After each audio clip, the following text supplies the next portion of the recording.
Supõe para mim Provérbios 1:7.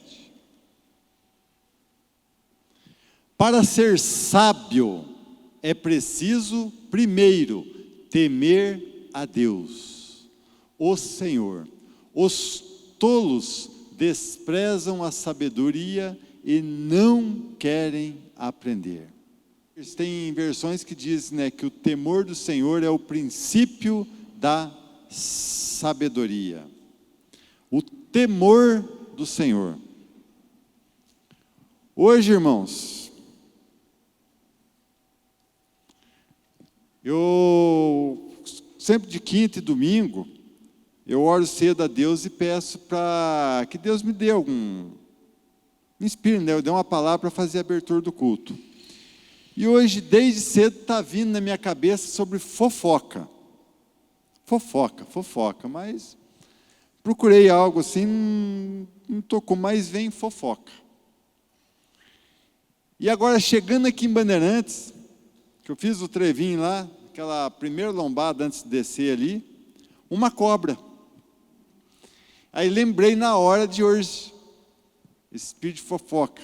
E a cobra representa isso, né? E aí veio esse versículo, põe lá de novo, senhor. Para ser sábio é preciso primeiro temer a Deus. E será que nós estamos temendo a Deus? Será que nós não estamos sendo apenas crente e não sendo? O que nós devemos ser?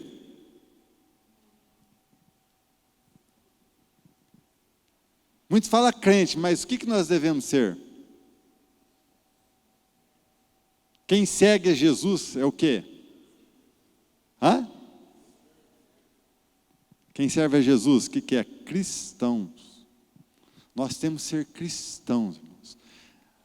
Quer ver? Ô Su, põe para mim Tiago 2,19. Você crê que há somente um Deus? Quem crê que há somente um Deus? Ótimo! Os demônios também creem e tremem de medo. Por que eles tremem de medo? Porque eles sabem que ele já é derrotado e vai ser lançado no lago do fogo do inferno. E nós também temos que temer a Deus. Porque se nós andarmos de qualquer jeito, Deus vai fazer o que Ele vai fazer com Satanás. Também, creio, com muita dor no coração, Ele vai nos também jogar junto com Satanás.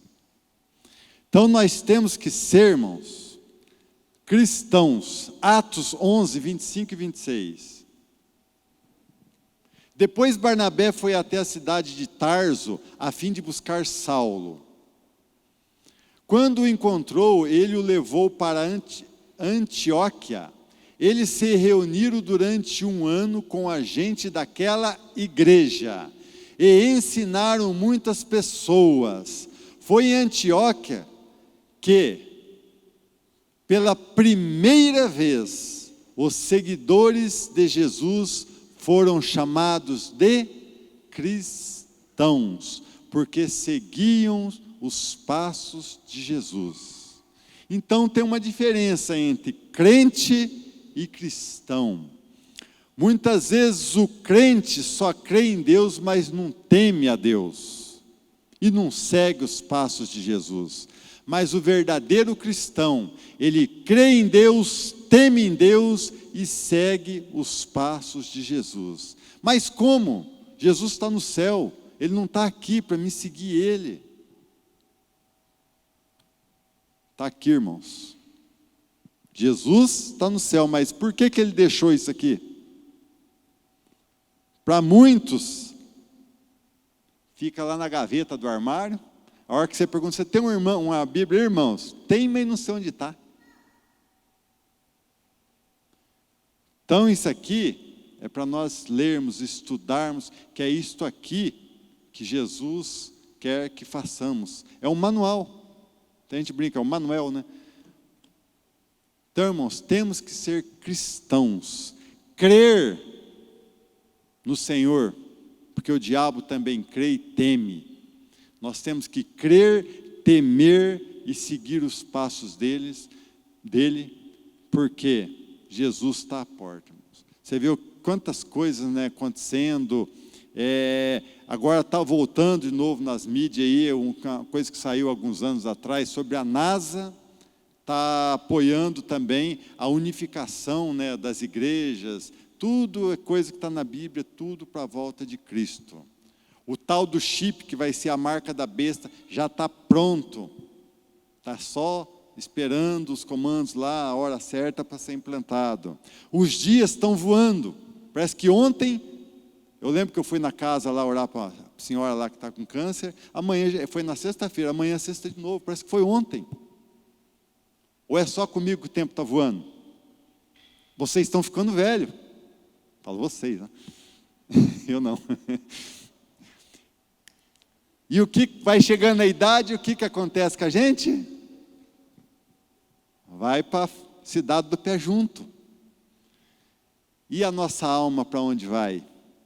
Se você não for um verdadeiro cristão, irmãos. Teve uma coisa interessante que eu vi também, acho que bastante gente viu, de uma mulher lá pregando, sobre oferecer uma taça bonita com água para a pessoa que está com sede e um copinho de plástico, até amassadinho com água. A pessoa foi direto naquele cálice bonito. Mas os dois estavam com água e os dois matariam a sede. Aí ela explicou, né? O de cristal é o crente de aparência, se derrubar no chão, quebrou, espatifou. É aquele crente que qualquer palavrinha, ou melhor, o cristão, né? Que se diz cristão, mas é o crente, vamos pôr. Qualquer coisinha desmorona, quebra, né? E o crente verdadeiro, o cristão verdadeiro, é o de plástico. Você pode pegar um copinho de plástico, ele pode até rachar um pouquinho, mas você vai lá, põe água, dá para tomar ainda, né? E o cristão de aparência, que é o crente, né? Qualquer coisinha desmancha. Então, seja um cristão de verdade, seja esse copinho de plástico. Pode pisar em cima, se você dar uma ajeitada dele, dá para você pôr água e tomar. Mas o de aparência, irmãos, aqui vai ficar. Quando chegar a tua senha ou o Senhor Jesus voltar. Então pega firme, seja fiel a Ele, em todas as áreas, para que o dia que Jesus voltar, tanto para a igreja ou para você, você vai cear com Abraão, Isaque e Jacó. Deixa eu fazer uma pergunta para você. Se você morrer agora, né, você tem certeza que você vai morar no céu? Não? Não? Então tá. Glória a Deus, né? Então é nossa obrigação, né? Nossa obrigação como igreja. A primeira coisa que nós temos que aprender como igreja é que nós precisamos ajudar uns aos outros, né? Ajudar as pessoas a terem certeza da salvação. Outra coisa, tem pessoas que elas têm tanta certeza, mas elas têm uma vida que não garante, né? Nós temos que saber que Jesus, né, no dia que vai ter um dia lá que ele vai falar assim, né? Apartai de mim, vós que praticais iniquidade. Então, nós temos um problema aqui que nós precisamos resolver. Quando nós estamos falando da graça, nós temos que saber que os homens antes de Jesus, eles tinham que seguir a lei. E a lei colocava o homem no estado de escravidão. A lei levava o homem a, se ele conseguisse cumprir a lei, ele era salvo. E se o homem quebrasse a lei, ele tinha que fazer sacrifício e voltar a cumprir a lei. Só que não tinha como vir a graça de Deus se não tivesse a lei, porque é a lei que diz que nós pecamos. Se não tem algum lugar escrito o que é o pecado, como é que nós vamos saber que aquilo é pecado? Só que antes, né, nós tínhamos que merecer a salvação. Quando nós perdíamos, nós tínhamos que ir lá e dá algo em troca, dá um sacrifício, um cordeiro, algo desse tipo. Né? A igreja de Gálatas, quando vocês lêem elas tinham um problema, eles receberam o evangelho da graça, e depois foram lá e falaram que não bastava a graça, precisava também da lei. E eles começaram a achar que por obedecer a lei, se desobedecesse a lei, eles estariam se condenando. E se obedecesse a lei, eles estariam salvos. Esse é um problema da igreja. A igreja ela sai da graça e começa a confiar nas obras. E com isso a unção de Deus, o poder de Deus vai embora. E as pessoas ficam legalistas. Mas nós precisamos entender como é que Paulo explicou isso. Paulo pegou a história de Agar e de Sara, né? É Sara mesmo. É Sara. Pegou a história de Agar e de Sara. Agar era escrava de Sara. E Sara era a escolhida. Diga comigo, escolhida. Então, olha bem. Sara era escolhida e Agar era escrava. E Abraão teve um filho com Agar. E Agar quis começar a ser a senhora. E Deus não permitiu. Falou para Agar, não, você vai voltar para Sara e vai ser escrava dela. Então aprende uma coisa, aí o apóstolo Paulo fala assim, Sara e Agar são alegoria da lei e da graça. A graça significa Sara. A graça significa Sara. E Agar significa a lei, a escrava.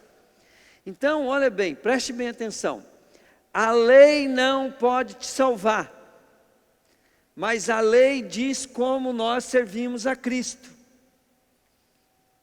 Precisamos da lei. Entende?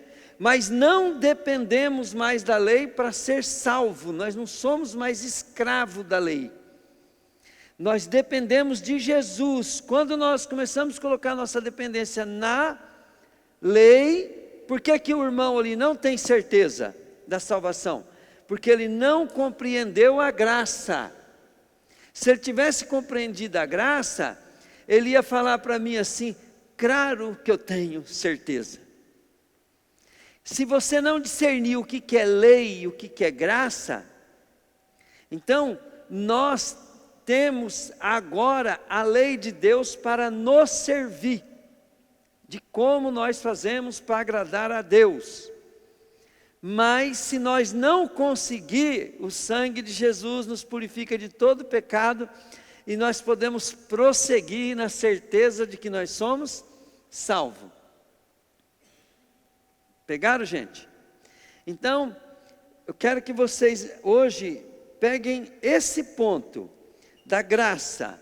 Então vamos lá, para nós aprender a evangelizar, tá? Vocês vão demorar para aprender, mas vocês já vão pegando o jeito, né? Faz assim com a tua mão, faz assim. Agora, fica com o dedo aqui, fala assim, graça, graça.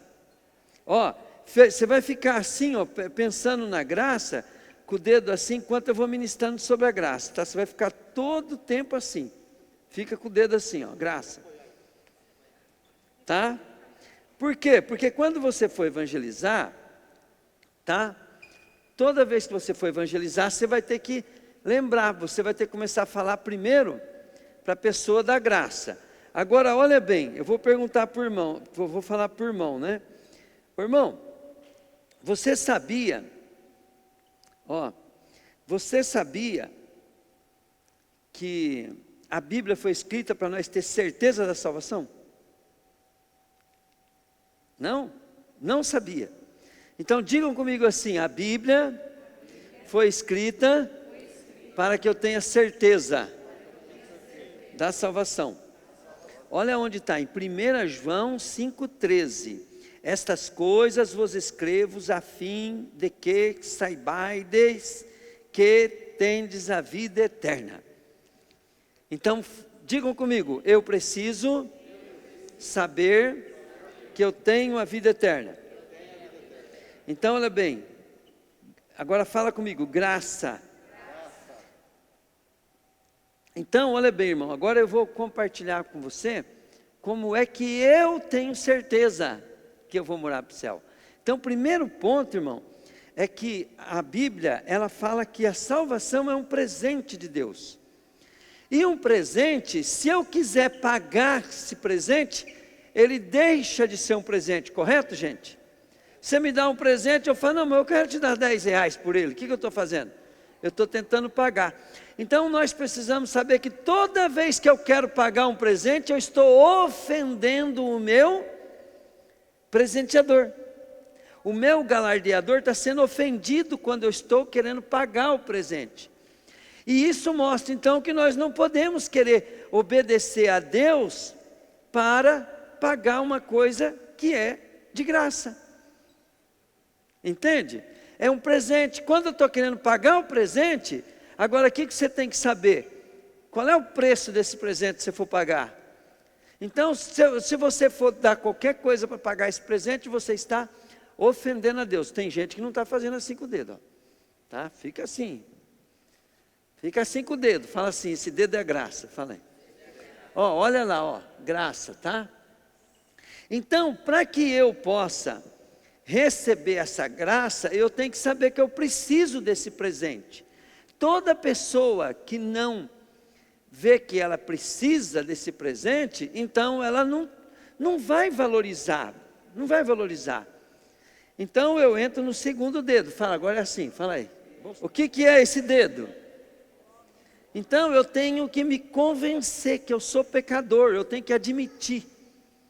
E a Bíblia ela fala bem claro que o salário do pecado é a morte. Romanos 3:23 fala assim, o homem é pecador, todos pecaram, e o salário do pecado é a morte.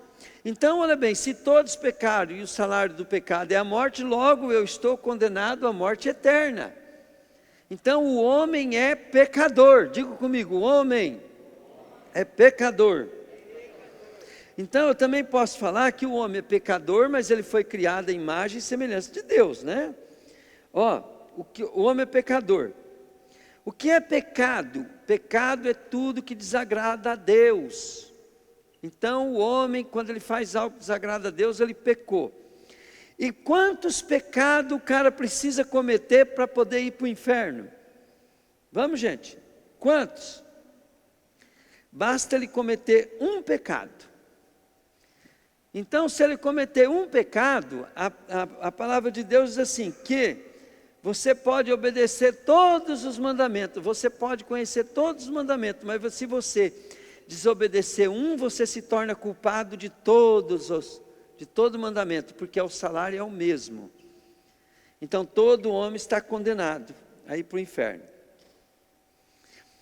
E também a Bíblia diz que o homem não pode salvar a si mesmo. Ninguém pode salvar a si mesmo. Porque vamos dar um exemplo assim. Se para que eu seja salvo, precisa ter um substituto. Esse substituto não pode ter pecado. Pegaram? Então se eu morrer por causa do meu pecado, eu estou só cumprindo a sentença da morte. Vou para o inferno. Então eu preciso de alguém que me substitua. Alguém que pague o preço por mim e que me deixe absolvido dos meus pecados. Então lá na lei pegava-se um cordeiro, um boi, né, matava no lugar do pecador. Quando aquele boi morria, aquele carneiro morria, o sangue daquele animal era aspergido e purificava o povo do pecado. Tudo aquilo tem significado, né? Então diga comigo, o homem é pecador, não pode salvar a si mesmo. Amém, querido? Agora o terceiro dedo é Deus. É o dedo médio. Olha lá, ó. Deus. Então, para que nós tenhamos certeza da salvação, nós precisamos saber da graça, que o homem é pecador, e agora nós precisamos saber que Deus é justo. Entende? E Deus é amoroso. Deus, Ele ama nós e não quer nos punir. Mas Deus é justo, precisa castigar o pecador, o pecado. Deus precisa fazer justiça. Entende? Só que Ele nos ama. Ele nos ama. Então o que Deus fez? Deus pegou e assumiu o nosso lugar. Olha bem, quando nós sabemos que Deus, Ele é santo, Ele é justo, Ele não tolera o pecado, mas Ele ama o pecador, e Ele quer salvar o pecador, Deus providenciou então o quarto dedo, que é Cristo. O que a palavra Cristo quer dizer? Quer dizer ungido. Então a Bíblia diz, né, que Jesus Cristo se fez homem. O que você precisa compreender? Você precisa entender Jesus, querido. Olha bem, Deus, Ele deu você para você mesmo. Chamamos isso de livre-arbítrio. Quando Deus deu você para você mesmo, e te deu o livre-arbítrio, Ele pegou e deu a terra para você morar, e falou para você assim, ó, sujeitai e dominai. Então, nós somos governadores da terra. Salmo 116, 115, versículo 16, Salmo 115, versículo 16, diz assim, o céu é do Senhor Deus, mas a terra Ele deu para os filhos dos homens. E o homem, quando ele pecou no governo da terra, ele passou a terra para Satanás ser o Deus dessa terra. E o homem deixou de ser Adão, filho de Deus, e passou a ser o homem escravo do diabo. Isso é tão verdade, querido, que se você frequentar um terreiro de macumba, lá ele chama as pessoas de cavalo. E quando você vem para Jesus, o Espírito Santo te pega e te chama de quê? Filhinho, né? Então, a Bíblia fala, querido, que quem não é livre, ele está escravo de Satanás. Quem ama o mundo é escravo de Satanás. Quem ama a si mesmo é escravo de Satanás. Mas quem ama Jesus, a Bíblia diz lá em João capítulo 1, versículo 12, Deus dá o poder para ser feito filhinho querido de Deus. Você se torna filho de Deus.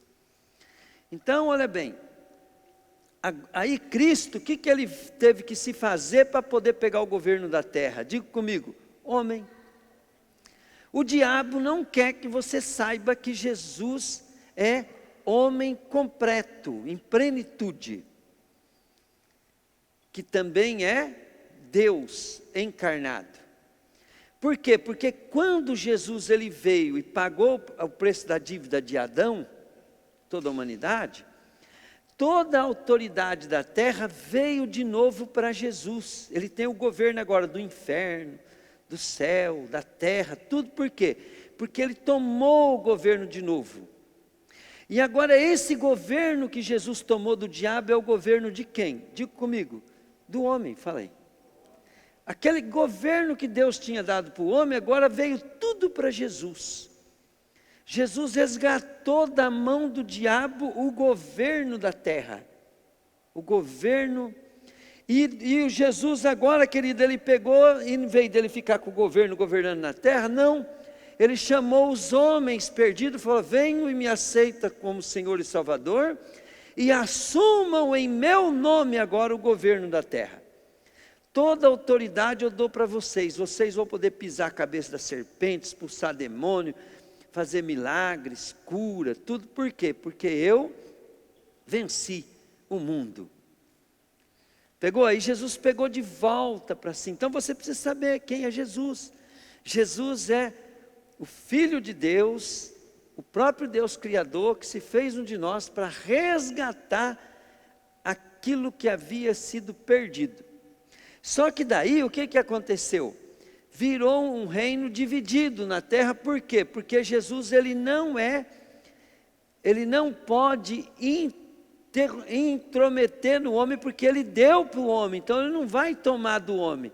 Mas enquanto o homem não entrega a vida para Jesus, o diabo tem poder sobre o homem, mas Jesus não é ladrão, não é invasor.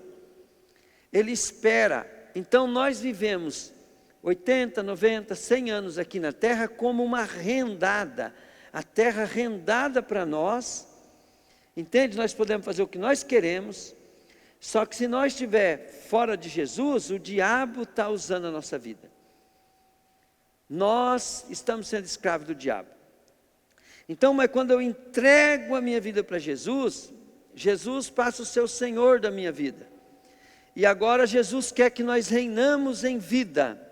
Assim mesmo o nosso corpo só vai ter 80, 100 anos, mas agora não é mais para nós, nem para o mundo, nem para o diabo, mas é para Jesus. E esse o Senhor Jesus, Ele morreu, no terceiro dia Ele ressuscitou, subiu aos céus, está à direita do Pai, entende? E Ele vai voltar, porque o tempo da terra está acabando. Diga comigo, a terra está arrendada. Falar, para mim é só 100 anos, fala aí. Mas para a humanidade é 6.000 anos, fala aí. Fala aí, está vencendo o contrato, fala aí. Então na hora que vencer o contrato, o rei do universo vai descer na terra, entende? E todos aqueles que viveram na terra sem dar renda para ele, vão perecer. O que é dar renda? Eu volto agora, eu sirvo Jesus aqui como mordomo, né? Então tudo que eu faço é para Ele, para a glória dEle. Então esses vão reinar com Cristo na eternidade. Vão reinar por 1000 anos aqui na terra, e depois vão reinar de eternidade a eternidade nos céus.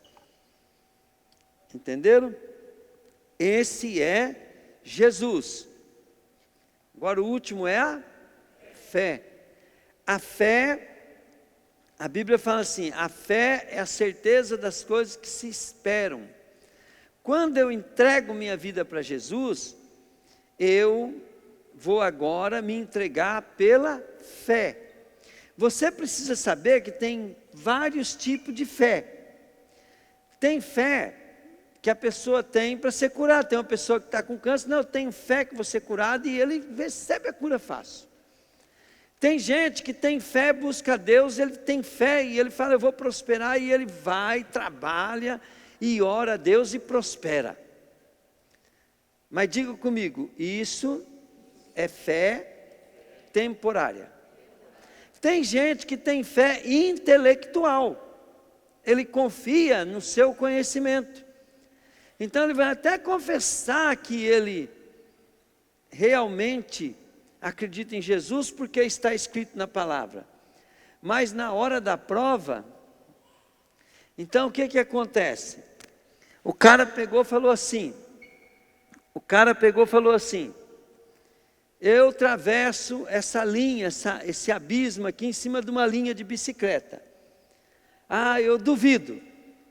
Aí o cara pegou, foi lá e voltou. O cara falou assim, você acredita agora? Agora eu acredito. Mas ele acreditou por quê? Porque a mente dele viu e comprovou. Ele falou assim, já que você acredita, então monta na garupa aqui e vamos comigo.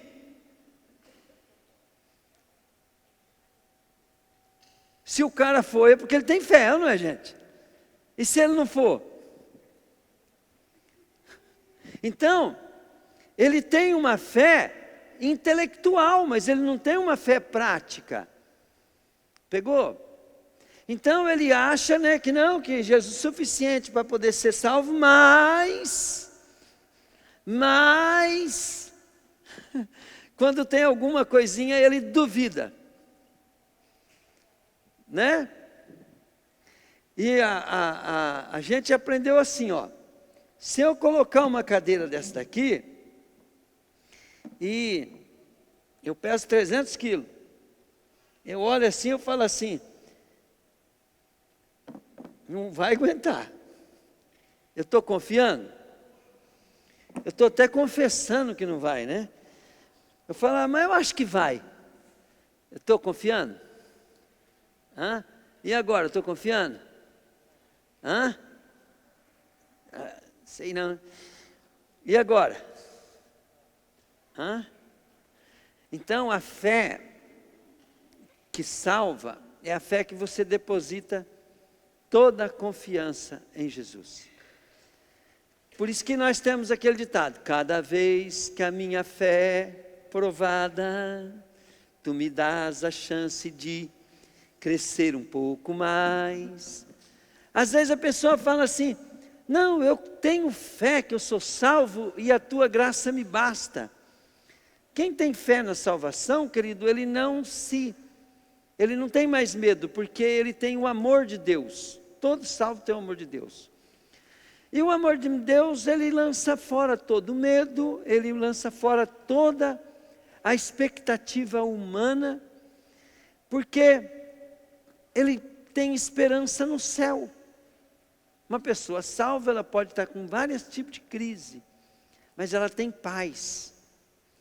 Até a Bíblia fala assim: a paz de Cristo que excede todo entendimento guardará os vossos corações em Cristo Jesus. Então, quando uma pessoa é segura, ela tem paz. O nosso tempo está acabando aqui na terra. Amém, querido? Agora, olha bem.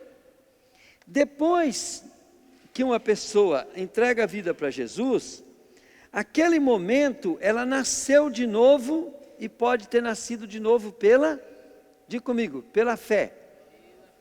E a fé, ela pode começar como um grão de mostarda. Quando fala um grão de mostarda, é porque assim, tua fé pode ser pequena, mas ao tamanho que fica uma árvore de mostarda, não tem limite.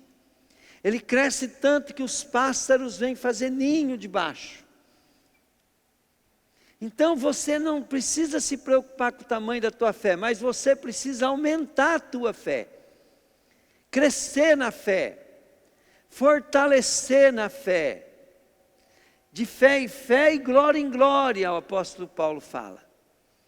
E a fé é a certeza das coisas que eu espero. Então eu vou crescendo na fé. Se você entregar a tua vida para Jesus, basta você tomar um passo. A única coisa que você tem que fazer é igual arrumar um emprego. Já pensou, você arruma um emprego, o cara te registra e você não vai amanhã trabalhar? Então ser salvo é como você estar um empregado registrado. Só que agora você vai precisar ir trabalhar. Porque se você não trabalhar, você não teve fé. Você teve fé para arrumar um emprego. Você teve fé para aceitar Jesus. E agora você não quer saber de Jesus? Então está errado, né? Deixa eu fazer uma pergunta aqui para quem ainda tem dúvida. Quem tem dúvida, né, se morrer agora vai estar com Jesus? Você quer agora fazer uma oração comigo para poder você ter certeza? Até no final do ano você vai estar dando risada sozinho, porque você vai ter certeza da sua salvação. Você quer fazer essa oração comigo? Fica de pé agora, no teu lugar, não precisa vir aqui não. Então diga comigo assim: Senhor Jesus, eu sei que eu pequei e que eu preciso de Ti. Eu sei que o Pai me ama e eu acredito que o Senhor veio em carne, viveu em santidade, morreu no meu lugar, ressuscitou no terceiro dia. Tudo isso para me salvar, me purificar dos meus pecados e curar as minhas enfermidades. Jesus, eu te convido, pode entrar no meu coração. A partir de hoje, o Senhor é meu Deus, é o meu Salvador. Jesus, toda a honra e toda a glória eu dou a Ti. Senhor Jesus, eu renuncio a tudo que é do diabo, a tudo que é do homem, da religião, da tradição, para ficar só com o que o Senhor tem para mim, a vida eterna. Amém. Glória a Deus. Então, olha bem, primeira coisa, confiar somente em Jesus. Segundo, receber Jesus, reconhecer que Jesus é o Senhor. Terceiro, reconhecer que Jesus é Deus e ressurreto e vivo. Quarto, arrepender dos seus pecados. Então é assim que nós devemos viver hoje, para poder vivermos salvos. Agora olha bem, vocês fizeram a decisão, oraram, e agora segundo a Bíblia você pode falar o quê, irmã? O que você pode falar? Se você morrer agora, irmã, segundo o que eu preguei aqui, para onde você vai? Vai para o céu. Salva de palmas para Jesus, ela respondeu na hora. Parabéns, né? Agora é o pastor que está dizendo isso? É a Bíblia, né? Vós sois salvos pela graça mediante a fé.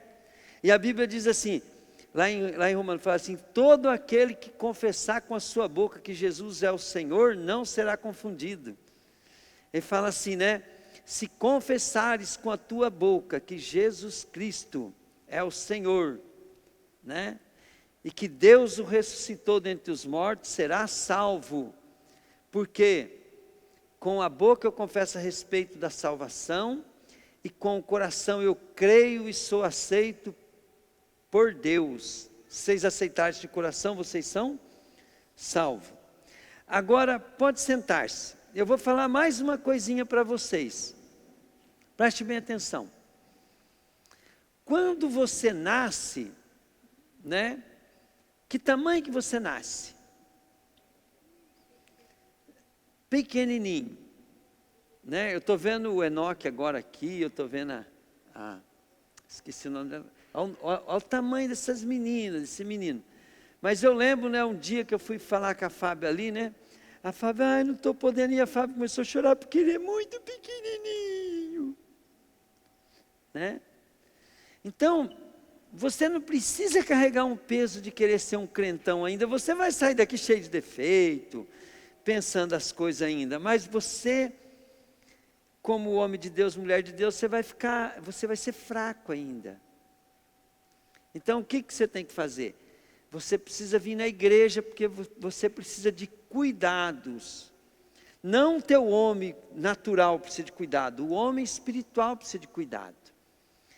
E o apóstolo Pedro, ele fala uma coisa bem simples, ele fala assim, desejai ardentemente, como meninos recém-nascidos, como criancinha recém-nascido, o puro leite espiritual que é a palavra de Deus. Então aprende uma coisa, todo aquele que nasceu de novo, que é salvo, ele precisa crescer na fé, e a fé vem pelo ouvir, e ouvir a palavra de Deus. E me diga com quem tu andas, que eu te digo quem tu és. Então agora você começa a andar com pessoas que têm certeza da salvação, e você começa a vir na igreja, ouvir a palavra. Os irmãos que são bons para você crescer, vão ser os que ensinam a palavra de Deus, que fala da palavra, que medita na palavra, que chama você para fazer coisas de Deus. Esses que ficam conversando coisa do mundo, mesmo aqui dentro, cuidado, que ele é um filho de Satanás, querendo desviar você. Precisa converter também, chama ele para converter, evangeliza ele. Tá? Então, olha bem, outra coisa que nós precisamos é orar. Então agora você está vivo, você é filho de Deus, você vai orar em nome de Jesus. Pai, Pai, em nome de Jesus, Pai está te ouvindo, querido. Você pode orar agora, você vai aprender a orar, vai orar. Por quê? Porque você é filho de Deus, você orar é conversar com Deus. Diga comigo, orar é conversar com Deus. Porque você pode orar o Pai Nosso, né? Mas ora conversando, Pai Santo, que está no céu, santo é teu nome, venha a nós, Pai, o teu reino, seja feita, Pai, a tua vontade na minha vida, aqui na terra, como é aí no céu. Pai, minha graninha de todo dia, meu pão, meu salário, dá todo dia, Pai. Pai, perdoa os meus pecados, perdoa também quem pecou contra mim, Pai. Pai, me ajuda. Aí papai vai falar assim, o meu filho, ele decorou a oração do Pai Nosso, mas ele usa ela para conversar comigo. Porque ainda eu sou criança, então eu vou usar a oração que Jesus me ensinou. Mas se eu for mais adulto, né, eu ajoelho e falo assim, oi Pai, o Senhor é maravilhoso, Pai. Deus, olha o meu corpo, Pai, eu posso respirar, eu posso, que toda a honra, toda a glória é tua, Pai. Pai, Pai, dá um jeito, Pai, para mim, Pai, na igreja, Pai. Pai, eu preciso, aquele povo, Pai, está judiando de mim, Pai. Eles pensam que eu sou pastor, Pai, eles pensam que pode me acabar comigo, não dá um jeito. Eu vou conversar com o Pai, esse problema que eu passo na vida, querido. Passar tempo com Ele. Vocês até ficaram sabendo que eu converso com Ele, né? Então, a gente vai conversar com Deus todo dia. Né? Você pode conversar com o Espírito Santo, com o Pai, com Jesus, que é a mesma coisa. É o mesmo procedimento. Só que assim, quando você está orando para o Espírito Santo, você tem que compreender quem Ele é. O Espírito Santo é o quê? Deus presente, diga comigo, companheiro, diga amigo. Então quando você está lidando com Deus como amigo, como companheiro, como auxiliador, como alguém que intercede por você, como alguém que foi chamado para andar junto, você pode falar com o Espírito Santo. Ô Espírito Santo, preciso de ajuda lá no meu trabalho. Dá para mandar uns anjão aí, né? Vamos fazer uma obra bonita aí, Espírito Santo, eu preciso que você me inspire hoje para me pregar. Né? Então eu estou orando ao Espírito Santo. Quando eu quero, né, assim, mais intimidade, o meu irmãozão, meu parente, né, a graça mesmo assim, né? Já não é fazer coisa, eu quero mais é a graça. Falei, Jesus, mas eu pequei mesmo, Jesus, eu estou terrível. Jesus, tem misericórdia. Né? Jesus. Né? E quando eu preciso de pai? Papai. Né? Eu vou para o colo do pai, né, gente?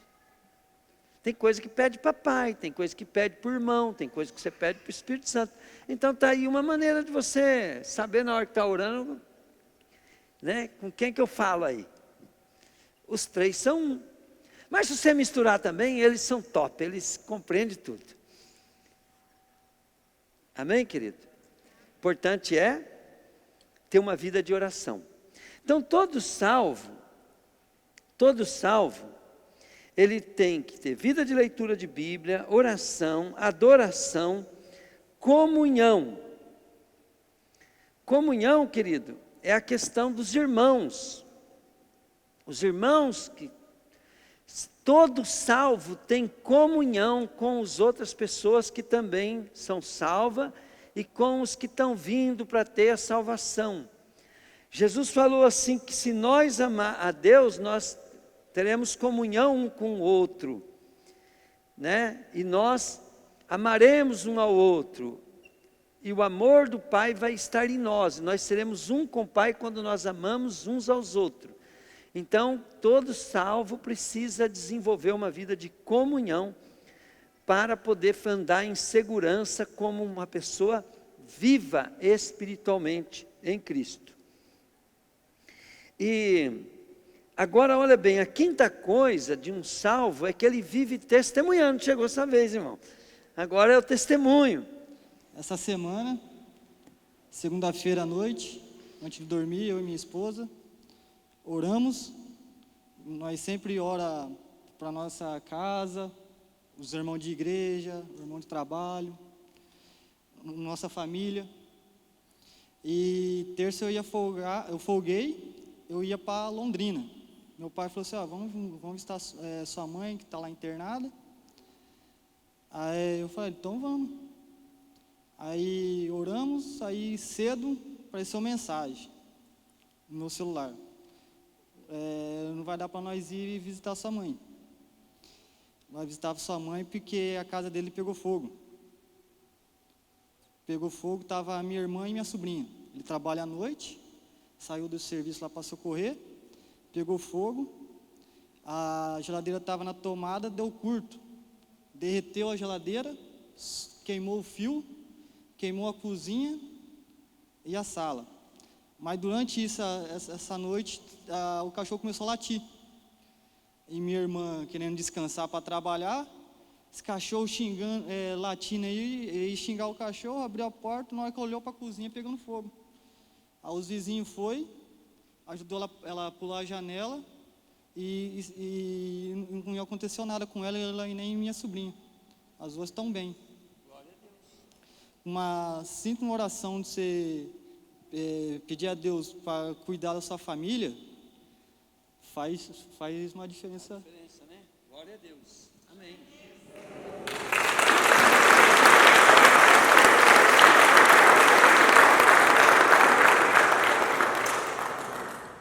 Aprenda uma coisa: ninguém vai ser condenado pelos seus pecados, porque nós já estamos condenados.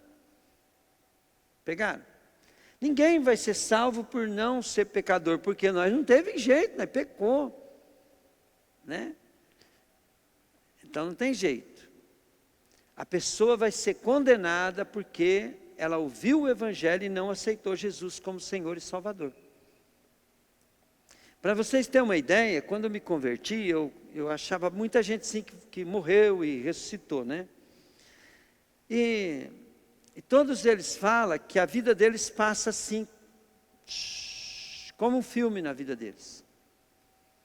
E não passa o pecado, passa toda vez que alguém evangelizou e eles não quiseram.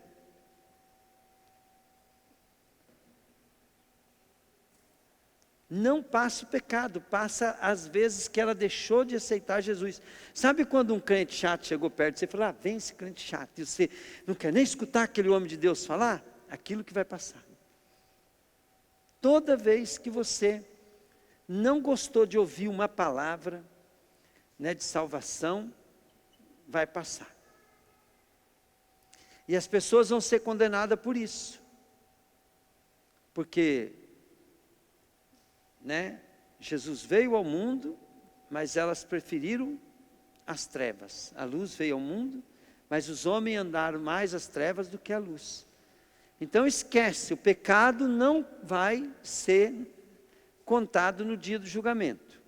Vai ser contado assim lá no inferno, para receber castigo diferente, é outra pregação. Mas a condenação e a salvação, ela vai ser toda baseada na nossa fé em Jesus. Glória a Deus.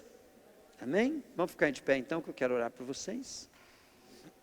Então diga comigo assim: Senhor Jesus, eu confio em Ti, somente em Ti, para a minha salvação.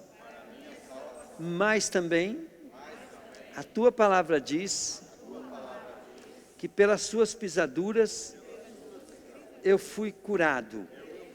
O castigo que me traz a paz está sobre Ti. Jesus, que o Senhor se fez pobre para que eu seja rico. Senhor Jesus, o Senhor me libertou do império das trevas, da ideologia humana, da maldição familiar, da maldição da lei. Senhor Jesus, o Senhor me libertou da maldição da lei. O Senhor é Deus, é o meu Rei. Eu Te amo, Te adoro. Jesus, Tu és o Filho único. Agora eu sou gerado em Ti. Jesus, agora Tu és o primeiro, porque eu sou o próximo Filho de Deus. Jesus, eu Te amo, eu quero que o Senhor reine em mim, em plenitude, para a glória do Pai. Jesus, Eu quero ser a alegria do Pai, junto contigo aqui na terra. Espírito Santo, vem me ajudar. Pode me possuir. Pode me levar às águas profundas, aos lugares altos, aonde Deus, meu Pai, quer que eu esteja. Alamare kodere shoito kande.